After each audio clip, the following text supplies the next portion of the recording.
All right, here's today's do now. Based on the line of best fit shown, what would you predict the approximate burn time to be for a 12-ounce candle? All right, if we look closely at this graph, we see that on our x-axis we have candle's weight in ounces, and on our y-axis we have the burn time of that candle in hours. We would like to look at a 12-ounce candle. What I want you to do right now is quickly pause the video and see if you can answer this question before I reveal the answer. So 12 ounces, how long will it burn approximately based on this line? And then unpause the video when you're ready to hear the answer. All right, so 12 ounces, we're going to approximate to be approximately right here. We're going to go up to the line right there, and we're going to go over to our y-axis. So I'm going to say this is over 75 hours. I'm going to predict it to be, I don't know, let's say 78 hours. Now, as long as your answer is reasonably close to that, so plus or minus, say, 5 hours, I think it's acceptable. All right, example 1. Using algebraic techniques, approximate a line of best fit for the data shown in the graph. Now, we're going to use the exact same algebra that we used previously when finding the line or the equation, right? Now, in order to write an equation, we need two pieces of information. We need the slope, and then we need a point. Or we can use 2 points to find the slope. When following along this line here, I think what I'm going to search for are points that go through the grid nicely. So we notice here our grid goes 5, 10, 15, 20 on the x-axis and by 25s on the y. I'm going to look for places that land perfectly on one of these 5s, right? So I'm going to notice right here, you see it goes perfectly on both our vertical grid and our horizontal grid. So I'm going to use this here as one of my points, and then following along the curve, I'm going to use this here as another point. Now, the main reason I chose those is because they look pretty exact on my grid. So I have 15 ounces and 100 hours, and then I have 30 ounces and 200 hours. I would like to write an equation, so in order to do this, I'm going to start by finding my slope, my m. That is my change in y and my change in x. Now remember, every point has an x and a y, an x and a y. This one's our first point, right? And this one's our second. So to get my change in y, I'm going from 100 to 200. So it changed by going up 100. Now my change in x, I went from 15 to 30. So I went up 15. 100 divided by 15 is going to give me a decimal, so I'm going to reduce this fraction instead. Let's reduce by 5 in the numerator and the denominator, and I'm going to get 20 over 3, right? All right, so that's my slope. And now remember, to write the equation, we're using point slope form. Y minus y1 is equal to m times x minus x1. Our x1, y1 is right here, so we have y minus 100 is equal to m, that's our slope, so 20/3 times x minus x1, that's 15. Now to get this equation written in slope-intercept form, we will start by distributing this 20/3. So we have y minus 100 is 20 over 3x minus. Now we're going to do 20/3 times 15. I'm going to use a calculator. So we have 20 times 15 divide by 3. Okay, so we get 100. But note that it's minus 100 because that minus in front of the 15. We will add 100 to both sides. Those nicely cancel on both sides.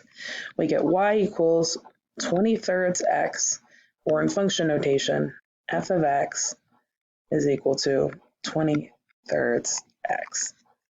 And that's our equation for our line of best fit. All right, now let's try to tackle this problem again. But let's tackle this problem using the data and using technology. So what we're going to do is,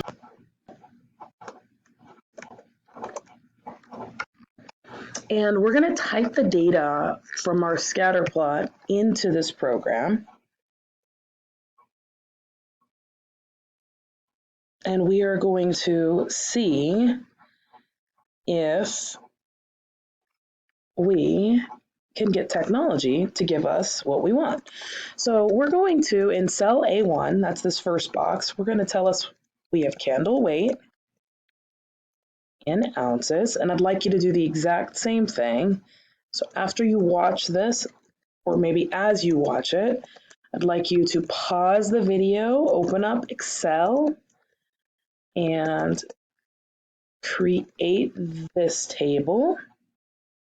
I don't like how this is formatted, so I'm going to highlight both of these cells, and I am going to wrap that text. So I went to alignment and wrap, and I'm going to type the data in. So I have 2.5 ounce candle was 16 hours, a 3.5 was 22, a 4 gave me 35 hours of candle, 5 gave me 35, 10 was 80, 16 ounces gave me 100, 22 gave me 120, and 26 gave me 176.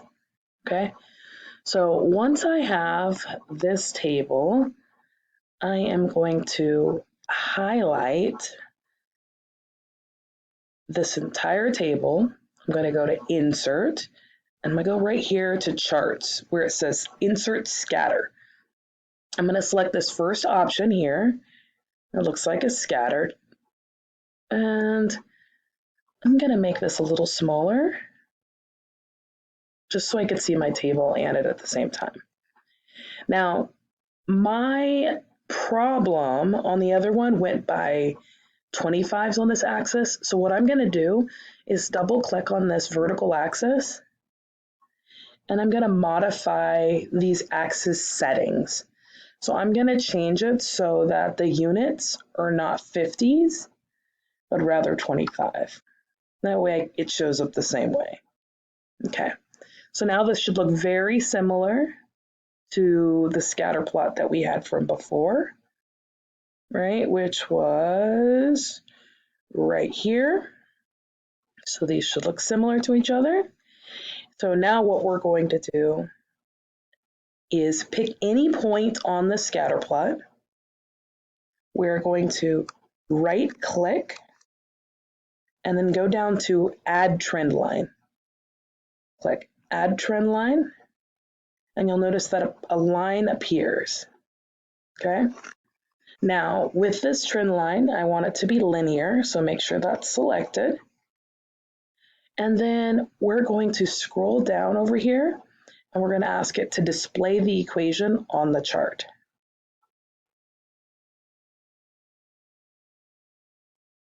All right, and I'm going to click on that equation and this option right here that looks like little bars, and I'm going to say this is number data.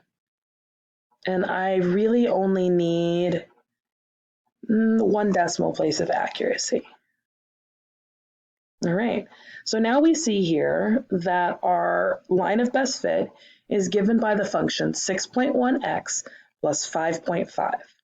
Now note, this version of the equation is going to be slightly more accurate than what we get here for algebraic methods because it is giving the ideal line of best fit rather than an approximated one. All right, now go ahead and take a look at the practice set that was in the basket and try to do linear regression equations using Excel for the other 2 data sets. Feel free to message me on Teams with any questions.